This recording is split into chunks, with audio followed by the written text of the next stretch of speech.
अभी प्रधानमंत्रियों के बयान है जिन्होंने कहा है कि हमारे देश के कट्टरपंथियों को लात मारकर देश से भगा देंगे। आखिर दुनिया भर में ट्रेंड चल रहा है, इस बयान पर आपका क्या कहना है चक्रपाणी? देखिए सुरेश जी, निश्चित रूप से अभी जो वहां पे हो रहा है, या भारत के भी अभी हमारे असगर साहब जी ने जो बोला, देखिए जो बीजेपी की प्रचंड बहुमत की सरकार मिली, ये सिर्फ आतंकवाद के खिलाफ और राष्ट्रवाद के नाम पे आई।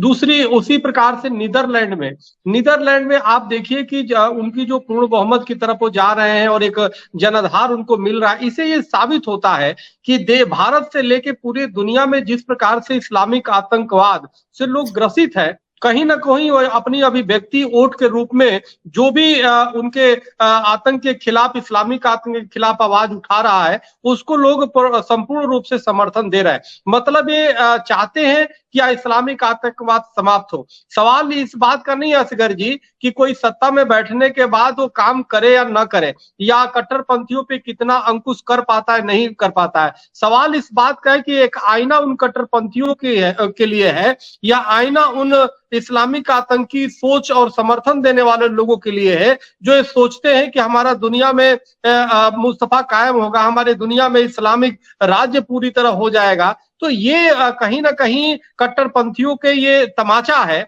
आप देखिए कि जिस प्रकार से सोते हुए इजरायलियों पे 5,000 से अधिक हमास ने हमले किए, उसके बाद जो फिलिस्तीन की हालात हुई, और उसके बाद आप देखिए, मैं तो वहां के बल्कि इजराइल के जो रहने वाले मुसलमान हैं वो अपने देश के साथ खड़े हैं, लेकिन इसी भारत भूमि पे ऐसे लोग हैं जो हम फिलिस्तीन के आड़ में हमास का समर्थन कर रहे हैं और सरेआम भी हमास का समर्थन कर रहे हैं। तो ये कहीं ना कहीं हमें इस बात को समझना होगा कि आतंकवाद चाहे किसी भी रूप में हो, चाहे इस्लामिक आतंकवाद हो, चाहे कोई भी हो, उसको तुरंत एक कैंसर है, उसको हमें समाप्त करना होगा, उसके खिलाफ हमें उठ खड़ा होना होगा। अगर आप इस्लाम में और इस्लामिक आतंकवाद में असगर साहब अगर अंतर नहीं करेंगे, आप नहीं करेंगे, तो ये आपके लिए घातक होगा, क्योंकि ये दुनिया के लिए तो कैंसर है ही है, लेकिन आपके लिए सबसे ज्यादा है। अस्तित्व प्रश्न पे प्रश्न चिन्ह है। आज पूरी दुनिया में इस्लामिक आतंकवाद की वजह से थू हो रहा है, पूरी तरह से जगसाई हो रही है। तो ये समझना होगा आपको,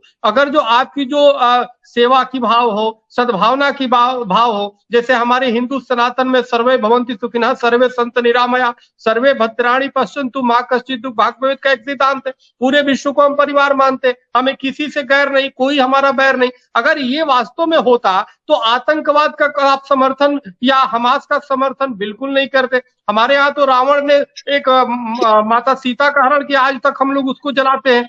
और हमें लगता है आपके यहाँ भी शैतानों को कंकड़ मारने की है, लेकिन वर्तमान परिस्थितियों में शैतानों को जिस प्रकार संरक्षण देने लगे हैं, ये अपने आप में दुर्भाग्य है। ये हमें आपको समझना होगा और इसको आपको सबसे आगे बढ़ करके आपको विरोध करना चाहिए, और लोगों तो बाद में करें, क्योंकि घर की सफाई आपको स्वयं करनी होगी।